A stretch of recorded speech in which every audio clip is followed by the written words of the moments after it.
Thank you so much for joining us for another in our series of Story to Tell. Today we have with us Audrey Callum, and she'll be sharing her journey with us. Auntie Audrey, how are you doing? Lestina, I'm good, you know. Good to have you. You look lovely in your red dress. Thank you. Yes. Hi. And we're just going to talk a little and share with the viewers who are watching a little bit about your journey. So tell us, where were you born and your parents' name? Okay, I was born in St. Thomas, Duckenfield to be exact. Duckenfield, yes. Right. Don't remember much of my childhood though. But I was born to Egbert and Ines Barkley. And my father worked with the United Fruit Company. So he more or less was like a farm worker, a farm manager. But before we get there, he usually worked at the wharf. Be a stevedore or something to that effect. That was before my time. I just hear about it. Yeah. Right. I have at that time I had 3 siblings. They were all older than me, all girls. So you were the last one. And the last one. What are their names? Pat, who's my mother's first child. And then you have Sonia. And then come Audrey. Then Eartha, then myself. And what was mommy's name? Inez Agatha Dunmoody. Dunmoody? Dunmoody. Is it a hyphenated last name, Shan? Hyphenated last name, Dunmoody. So it was Dun first? No, it's Dunmoody. She That's her father's name, Dunmoody. As a single lady, it was Dunmoody. Her last name was Dunmoody. Dunmoody. And she didn't get married? She got married to my father. And she kept the Dunmoody and Adan Barkley? No, she changed. She just said that would be kind of too much. That was the Dunmoody Barkley. Right. But she didn't want, they couldn't hold on the application. Couldn't hold Lestine. And she was born in Camagüey. Where is that? Cuba. Cuba? Yeah. That's where mommy is from? That's where she was born. Oh. Her parents were Jamaican. But then I think at that time, you were able to just take a boat and go to Cuba. There wasn't no big thing, no restrictions at that time. So she was born in Cuba. By the way, which year were you born? We didn't hear that. I was born in 1956. 1956. I was born on the 30th of December. So that make it year old now? I'll be 67 on the 30th. Oh, wow. So how was it growing up in Duckenfield, St. Thomas? Which school you went to and what you guys used to do as children? Well, my life was a bit colorful, you see. I didn't go to school in St. Thomas per se because my father was transferred to St. Catherine. Yes. So I lived at Bernard Lodge Sugar Estate. Yes. And so I went to St. Catherine Basic School, St. Catherine Primary. Then they opened the Bernard Lodge Primary School on the estate. So I went to Bernard Lodge Primary. And then from there I went to St. Catherine High. And I graduated from St. Catherine High. Yes. In 1973. Which was like 50 years ago. Wow. Wow. And all your siblings went to the same, or some stayed with mommy? No, my eldest sister, Pat, she went to Excelsior. Edna, with Sonia, she went to Wolmer's Girls. Eartha went to St. Catherine High. I actually passed for St. Andrew High. But because they wanted us to be together, I was transferred to St. Catherine High. Yeah. After St. Catherine High, I did National Youth Service. You know, that time, it was the first, we were in the first set of youth service workers. So now when people, they only do 6 weeks or something like that, it was like 6 months. 6 months. Okay. It was 6 months, right? So I did teaching for that first 6 months. And then I think they extended it to a year. So then after the 6 months, I went to the National Youth Service Office. That's where I worked as an administrator. Right? And that's where I've gotten the skills and stuff of administration. Which to this date, that's what I do at the United Pentecostal Church of Jamaica. Office, yes. Right. I worked with the Port Morant Primary because my father was transferred back to St. Thomas. Yes. So at that time, I was living in St. Thomas, so I used to stay with my grandmother. Was there at that time. She came back from England, and so we lived at Bowden, which is also in St. Thomas. It's overlooking. It's at the Bowden Great House. Yes. Overlooking the wharf, and that my father always wanted that house, and he eventually bought the house, and so it is left in his will to us, which we are still trying to administrate. That's a big house. How Well, much rooms it had? it had 4 rooms. Each room, 2 rooms had their own bathroom, two on 2 sides, and you had veranda all around. On the front, going to the side, it had a garden area. It's a fairly large space. Fairly large space. Yes. But since my dad has passed, the my cousins and the brother have been looking after the place. I don't know what happened, but somebody was lighting fire down by the bamboo. And sparks, and it was because it's, in those days it was made of wood. Yes. So part of it got damaged? The whole house got burned down, actually. What? The walls, no, some of the walls are still standing. But so all you have now is just the land? Just the land, the space, and the walls that are still standing. It's going to take a lot of money to get that back together. Well, I'm old. My siblings before me are old. That leaves the younger ones. So probably it's a good thing that they were there, because we can't manage that now. And but I haven't been there for a while because of this highway thing that they've been building. Yes. So now that I hear that the highway is now prepared in some semblance of how that I can get to go there. Hopefully I'll visit there soon. So the office you said by St. Thomas, that was the first job after the youth service office? I worked at the I worked at the primary school. That's where I did my teaching at the Port Morant Primary. So it was teaching that you were doing teaching there? that I was doing there, right? And then after that, I wanted to go back to school, so I got asked for a transfer back to Kingston. So I worked at the National Youth Service office that was at Melmac Avenue. I think it's 6 Melmac Avenue. So I worked at that office until I started doing classes at, what is the name of that place now? It's on South Camp Road. I think XSED is now there. There was a school there that we used to attend. And then one day while walking, we said we're going to look work. So my friends and I, we decided to walk. We went downtown. How old were you at that time? About your 20s? Yeah, about 20, 22. 22. 21, 22. Thereabout.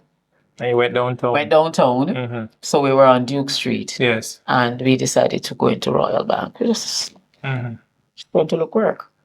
So I went in, and they sent me across the road. That was 37 Duke Street, and 32 was across the road where the HR manager was. Yeah. So I went across there. Bill Raymond, I think his name was. He was the HR manager at that time. So what we did was we went across to him, and so they told him that we wanted to speak to the HR manager. Yes. He came out, saw us, and how can he help us? And we told them that we attended the like a business school. Yeah. And we wanted to, we're going to be finished in another couple of weeks. Yes. And we needed a job. So he did an on-spot interview with us. Yes. and individually, and then he told us to report to work the following Monday. What? I'm like, So there was a vacancy, more than one. At the data center. Mm-hmm, At the data center. That time the data center was at 14 Eureka Road. mm-hmm. So we went to the data center. Mr. Clark, Uh-huh. Mr. Audrey Silvera was the manager there. Mm-hmm. Right. So I worked Thelma and myself, Thelma Brown and my friend. That was your friend. Yes, that we both of us were going to the school at the time. So we went and we got the job, and I worked at the data center for from 1973. Yes. No, 75. 1975. Yeah, 75. I started in 75. And I worked with Royal Bank Data Center up to 1981 when I got married. I met my husband on the building. He worked upstairs with computer service and programming. Yes. And I worked downstairs in the Royal Bank Data Center. At that time, Royal Bank was going out of the island. So Mutual Life took over. They bought it. They bought it. So it became Mutual Security Bank. And so I worked with Royal Bank, with Mutual Security Bank. And in 1981, I got married July, 11th of July, 1981. Before you go there, let's wrap up with the working part. Another bank bought out Mutual Security Bank. Afterwards, in 1995 to not going to 96, National Commercial Bank. So that's what's NCB now. No, right. I worked with Royal Bank Mutual Security Bank for 20 odd years. Before NCB came along. So when NCB came in 1996, I worked up to 2003. When I was... You're still at the data center? No, okay. I went to 37 Duke Street, where I actually went and asked for the job. I worked with them, and then I was in the foreign exchange department. I worked as a foreign exchange officer. Yes. I also worked as a Bank of Jamaica liaison officer. Then they centralized the foreign exchange. And so that was at the top of Duke Street, 161 Duke Street. Yes. So that's where we were at St. Forex. And that's when I left St. Forex and went to the Knutsford Boulevard branch. Yes. Right. I worked with Knutsford until the head office. It moved from 30 Knutsford Boulevard to Trafalgar Road, 18 Trafalgar Road. And that's where our Mutual Security Bank head office was. And I was there until when the bank took over. I was sent from there to the stationery department. I was the operations officer for the stationery department that was at Winwood Road at the time. And when NCB took over, they had to be merging quite a few of the branches. Yes. So they merged their stationery department with ours.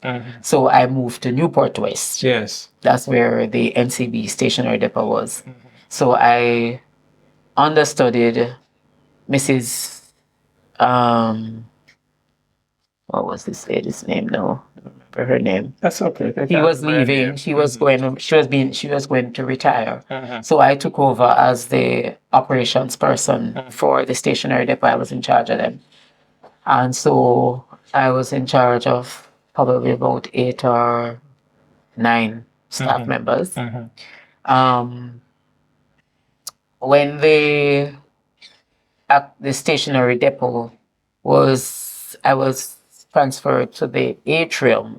That's 32. 32 Trafalgar Road. So I was at the atrium up to that point, and to 2003. I had asked for a transfer to the Portmore branch because I Closer to home. Closer to home. I wanted to do. I think I was backtracking. That was when I was at Ministry of Security. I wanted to do teaching, go back to, because I actually wanted to be a teacher. Okay. Got through at the Teachers College, St. Joseph's Teachers College, but they never gave me the transfer, so I had to forego the teaching thing and continue at the bank. Now that I said, okay, I've been in administration all my life, so I wanted to do HR. Yes. So I asked for a transfer to the HR department. They turned it down. And a couple of within weeks after, I was made redundant. The position was made redundant. So they know something that you would never know. Or it's coming in the pipeline. There you go. So anyway, I said, what I did so that was 2003. 2003. How old were you at that time, roughly? In my 50s. In your 50s. In my 50s. Okay. And so I actually wanted to do HR. So I had applied to UCC and got through. So I actually started doing my diploma. I did a diploma, an associate degree in business, right, and majored in HR, human resource, right.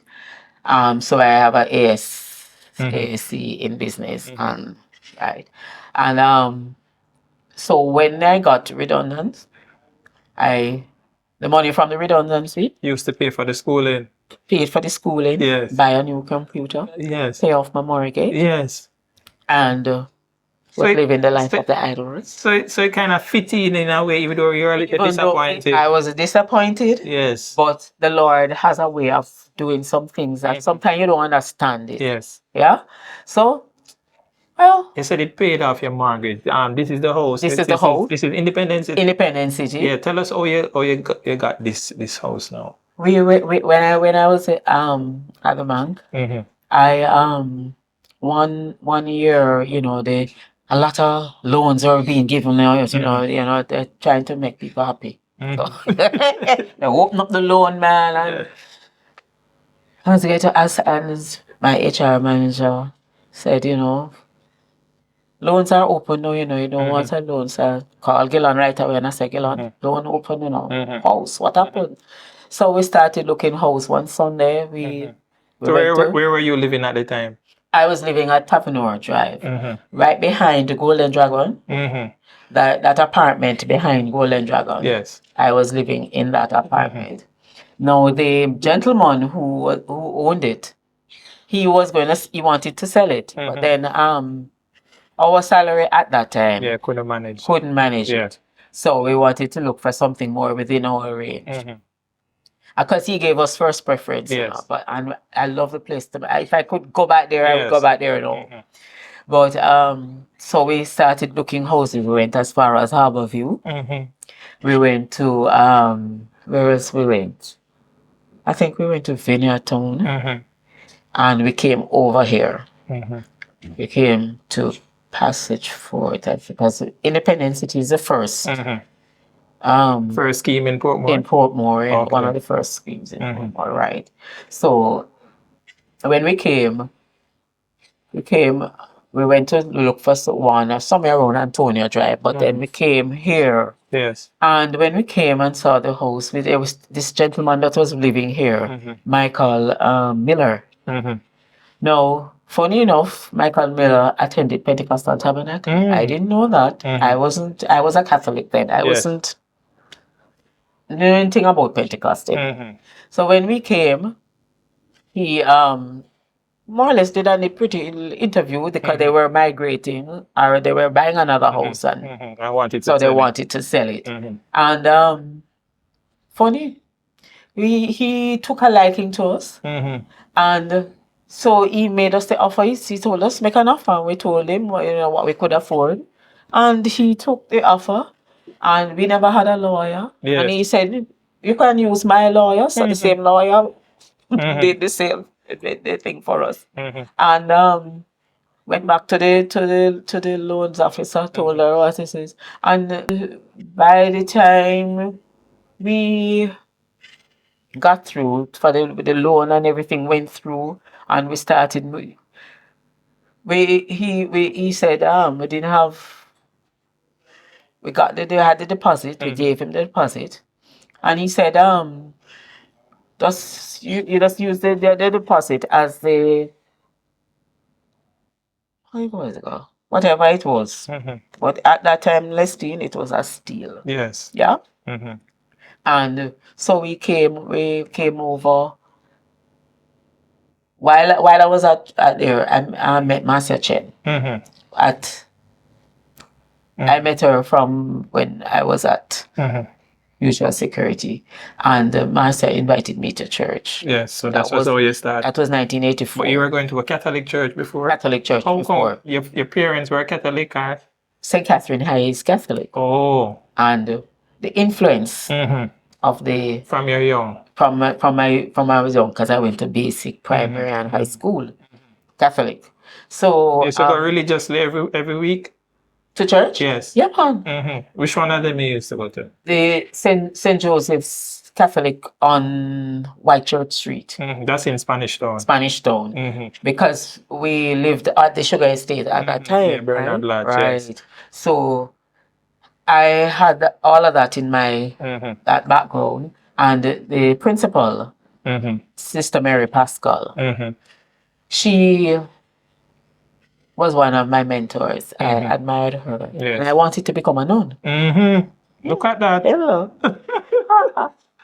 Well, but the Lord had other plans. Yeah. So So you met Marcia at the bank, and then she invited you to He invited Pentab. me to Pentab. I went this Sunday morning, and I just fit in. I just loved it. And I asked her if I could come back the night. And when I went back the night, I was gloriously filled with the Holy Ghost. So I came home, told my husband about the experience. Yes. And asked, tell him that, I want to be baptized. So the following Sunday, I got baptized. Yes. So this was September 16th. I got the Holy Ghost, 1984, and 83, sorry. And and then the following week, the 23rd, I was baptized in Jesus' name. And we moved. I had done an operation. And so they had to, coming out of the hospital, they moved and everything. And so I moved from the hospital. They moved everything, and so I came here to recuperate. Yes. That was in 1984. And that was when we moved here To this house. to this house. But tell us now, we're talking about your husband and we don't know how you met him. We know you were working on the same building, but just tell us how you actually met, where you got married and the year and stuff. All right. Because I was at the data center, the data center was on the ground floor. Now, computer service and programming was the ones that they were the service bureau that processed our data. And he worked upstairs on the first and second floor. All right. So we had there was a good rapport with the staff from upstairs and downstairs. We usually have there's a sports club on the building as well. So we met by group. We go out in groups. We used to have a group of us that we used to go out together. Yes. And so, by getting to know them and stuff. So then all of a sudden, out of the blue, this young man come now. Yeah? He want to get married. Yeah, that foolishness that. Yeah? Yes. You want to mash up the group. Yeah. Can't. What's up? And persistence and thing. And he with all our other friends say, well, but you know, we've been going out in a group for a while and thing, and you know, it really look like you two of you look like you hit it off together. So we dated for a while, and then as a matter of fact, we lived together for a while, and then in 1981, no, decided that okay, about this thing, we're gonna get married. So we got married at St. Peter's and Paul, because then I'm still a Catholic, like, Yes, yes. right? And we all our co-workers.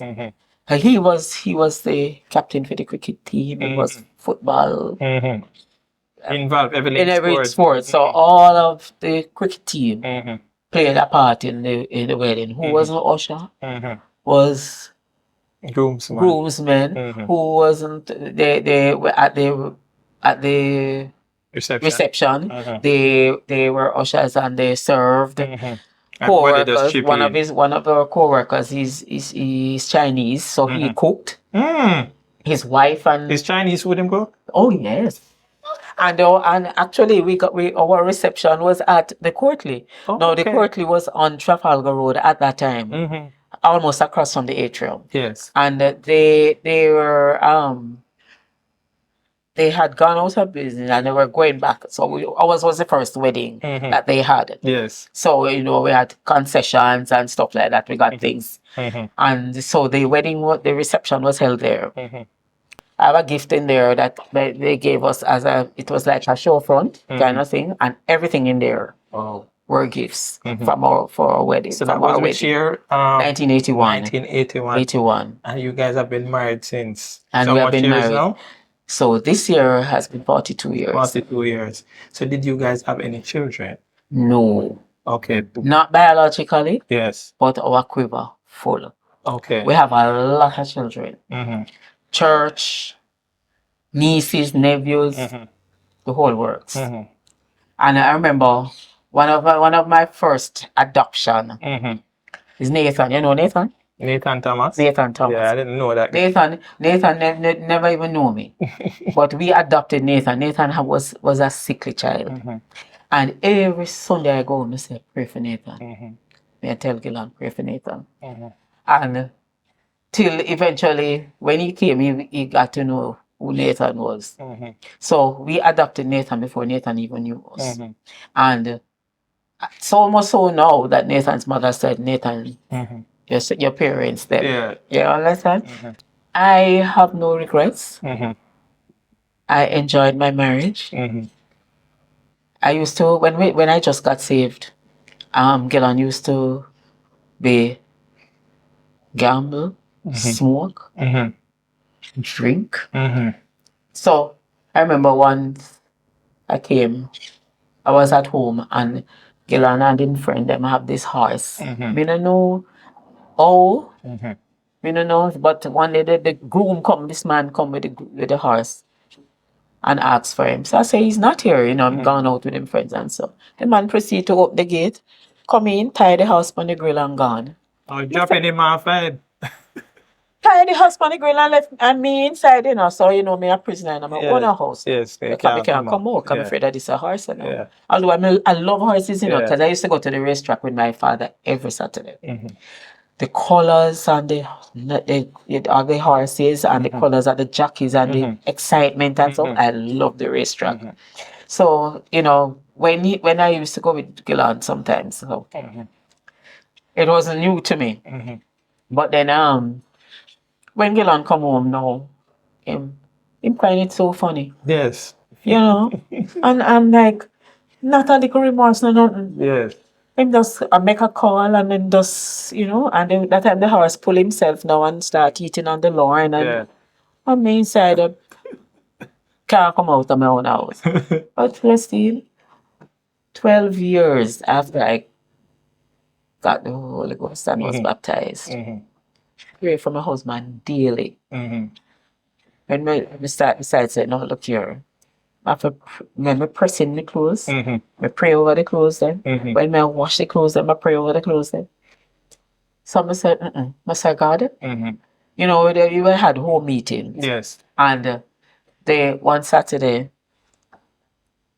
home meeting and him knows him we make a bargain. We say, all right, I come to racetrack with you and all them things. So you must can come and prayer meeting and nothing. Yes. Him come, him drop off something and go away and say him soon come back. No come back. All no. So me and my dogs, I had quite a few dogs at that time. So I put one across my foot, one in on my lap, and the other one lie down beside me. So I say, well, God, if I the dog figure a dog heaven, save them and send them go dog heaven. Yes. Because clearly this man not interested in anything. Anyway, this went on till one morning we were going to work, and I said to we always read the Bible on the way to work. No matter where we're going, anywhere we're going, once we hit the car, reading the Bible and read the daily bread. So I was reading Jeremiah. So we started from Genesis coming on. Yes. So we reached Jeremiah now. This particular morning, Jeremiah chapter 6. And but before that, I woke up the morning, like I saw myself in the kitchen cooking. I was lying on my bed, but it's like on the bed, and I hear the pot frying in the kitchen. So I see myself going in the kitchen, lift up the pot, and when I lift up the pot, black and sandworm come out of the pot, but the pot have fry. And I said, what? Drop the pot cover and jump up out of my sleep and said, God, what is this? And I heard this voice said, tell your husband, if he does not take heed, this is what is going to happen to him. So what? And the voice repeated it 2 more times. Tell your husband, if he does not take heed, this is what is going to happen to him. So that's 3 times. Jump up off of the bed now, and start ball. Going to the bathroom now and miss on the toilet seat, because of course now the giants loose now. Yes. I said, God, what do you mean by that? After 12 years of praying for this man, you mean say you're going to kill him and make him go hell? I said, God, him say, him show me Jonah now. I said, how can him, say to him, say, God, how am I going to tell somebody you love, say, God say him, yes. And them something. So I say, upon the toilet seat, the Lord showed me Jonah in the whale belly. Yes. When he sent him to Nineveh. I say, all right, Lord, we just jump up off of the toilet. Yes.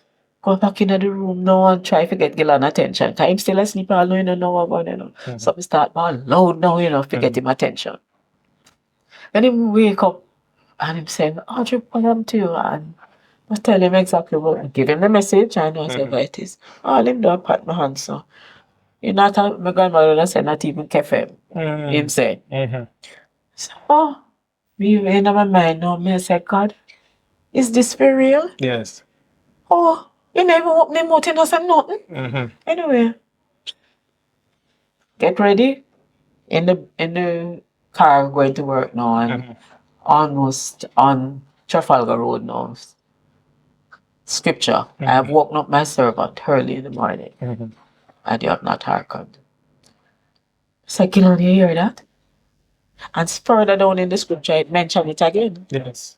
So when I coming out of the car, I just said to him, say, Gillan, whatever it is you have to do for the Lord, you need to do it today. Because tomorrow is promised unto no one. That's a possibility.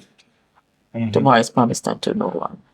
You have a good day. And I just come out of the car, come out my business, and in my office. So I tell my co-worker about it, and she, while we there, while I told her and thing, I hear my phone ringing. Office phone ring. So I said, hello? I said, Sister Audrey? I said, yes.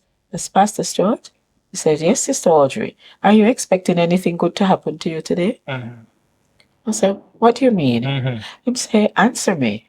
Are you expecting anything good to happen to you today? Yes. So I said, is Gillan with you, sir? He says, yes. Your husband is here to be baptized. Wow. Would you like to come and witness it? So him never tell you that is planned now. Yeah. Me turn fool now, hear me.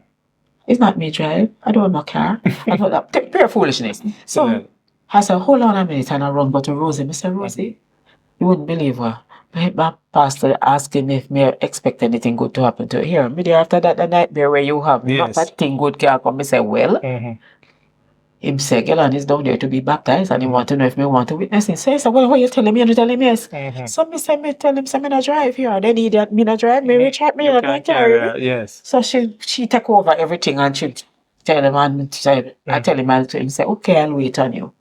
So to go to the supervisor and I went to her and I was telling her, when we telling her, she hold her head because she said her hands are goosebump and her hair and hand and she said, of course you must go. Why am I to stand in the way of God's business? Yes. So you got baptized That was the day. 31st, the same day. The same day that you got 31st of May. the vision. The 31st of May, 1990. Same never hesitate. Never hesitated. Never hesitate. And it's afterwards he's telling me, that the night before, he gave his lighter and cigarettes to him co-worker and tell him that he's not going to need it again. So the Lord was already working on him. Working on him. When he went down there to Pastor Stuart was expecting him. He told him that he was expecting him. So everything was... Let's work out. And he got baptized on the... He got the Holy Ghost on the 6th of August at Duane Park. Round by that playfield round by Duane Park there. Yes. That's where he got the Holy Ghost. So Pastor Kelly again was the one who prayed him. Read him and Pastor but at that time it was John Mark Bartlett. Yes. I was there. They prayed him through on the playfield. Of course, I was working with the new converts, and so some never witnessed it. Them that Pastor Kelly come back and was telling me, and so, and from that day on, yes, he has been with the church. He more religious more than me, and God has been faithful. God is a good God. So looking back over your life, some may wonder how is it that if you are disappointed that you never get any children of your own, how is it that you guys didn't manage to get it? Is that you didn't want or it just never? It just never happened. Just never happened. It just never happened. And I wanted to be a nun, So maybe it's that. So, I don't know. Probably, sometimes you have to be careful where you ask God for. Because I don't know if at some point in time I made any vow. I don't know. It just never happened. It just never happened. So you never check it out at the doctor? And... Oh, yes, we went. We do fertility. We get fertility tablet, all kind of different and stuff. It just never. So no matter how hard you try, it just never works. And he said his mother tell him that he love children too much and him never have none. Man wash her mouth on him. So you don't have any regrets as you said before because your mother and father several so many persons and poured yourself into them. So Sunday school students as well as other persons' children. And it has been a blessing. Chad, I remember when Chad's mom was ill and I was told this after that, persons asked her, who would she want to, be. And she named me. I think Sister Shay was one of them. She named us. And we have been Chad's parents since. Yes. So it just work out. It just work out. Looking back over your life, is there any difficult situation or probably the most difficult situation you could say that you went through during your life? I've been through several operations. After realizing that nothing happening and stuff, and from a child I usually have terrible cramps. Yes. And usually, and this took me right up to adult life. And so the time when they come and they said I had fibroids and stuff like that. And so I never hesitated when them say hysterectomy. Say not Nagwa. And so I did that operation. Then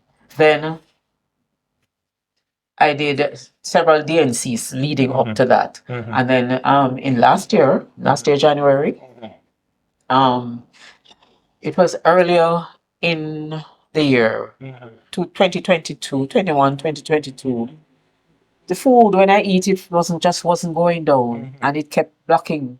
So, like, blocking the air, Yes. like you can't hardly breathe. And so I had to do an operation. And I did that at the university hospital. I was having hip problems, osteoarthritis in both hips and both knees, but the right side was worse than the left side. Um, and so something had to go on the back burner until so and just I did that operation in January, 3rd of January, 2023. this year. And then the hip got, it was put on hold. So in May it was scheduled for April, the operation, to do the hip replacement. Some people were saying too early, too whatever. The Lord just did it went off. They put it off to May, then they put it off to June, and eventually they did it in June, the 28th of June. So I did hip replacement, and I have to, shortly after that, my husband was diagnosed with prostate cancer. So the Lord put me on a fast track. I actually completed my last physiotherapy on Tuesday. This Tuesday passed. Yes. I was discharged from physiotherapy. I actually drove last month. And you had to pause that for a while. Pause that, right? I couldn't, because you couldn't, to move the leg and couldn't do anything. I actually drove from Durny Park to here in a strange vehicle too. And now I am on, I've gotten over the Hip hip replacement, walking without stick, moving around quite fine, back to work and everything. And now my husband is having this issue that we're waiting now to get the date for radiation. But he's not, God is amazing. Yes. He's not feeling any pain. Yes. Just frequent urination, urine. And he has gotten an injection to tide him over to until the radiation starts. Yes. But God is faithful, and I wouldn't trade him for anything. Wouldn't trade him for anything, Estine. Thank you, Mrs. Callum, for sharing with us. Before we go, is there any closing words you want to leave with our viewers? Encouragement. Probably persons praying for husbands who are praying for children and not getting through. Yeah, talk to them. Just take it a day at a time. Let the Lord direct you, because some of the children that I have inherited, I don't even know how it started. The Lord just led them to me. Some have adopted me. Yes. Yeah. And when you're looking, you treat them just as if they are your own. You're going, if you have anything, you're buying anything, you buy for them, you buy for your children. If they have children, you have now have grandma, great grandma, and sometimes you realize that there are persons who they have parents, but they probably never had a good relationship with their parents. Yes. Or their parents have died, and so they're looking for a mother figure, they're looking for parents. Persons who will not judge them for who they are or what they are, or and you just make yourself available. That's part of the whole Christian life, So I may not preach a sermon. I may not. I used to sing on the choir. I used to teach Sunday school. So you whatever it is you would have wanted to give to your children, you give to your Sunday school students. And up to the other day I was so privileged to be going to a baby shower for one of my Sunday school students, and there were several of my Sunday school students there. Yes. And Lestine, you wouldn't believe it was such a proud moment. And God knows the desires of our hearts, and He works on it. And he'll work on it. He'll work on it. So love them, give them your best, give the Lord your best, and He will turn everything around. You know, sometimes our hands, you know, sometimes people who have been here, people that have boarded here, gone out, got married, and they still come back. Up to 6 weeks, Kristen was here. She had her husband and children. They were here. And so God has been faithful. And you be faithful to God, and He will be faithful to you. All right, so there you have it, Mrs. Audrey Callum sharing her journey with us and words of encouragement to those that might come across a similar situation in life. You heard her words, just trust God. Some things He might have in store for others, He might not have it in store for you. Right. So let's continue to trust God for His direction and His leading. Yes. His leading. All right. Thank you so much, guys, for tuning in for another important discussion, interesting as well. Until we join you for another interesting interview, I say be safe.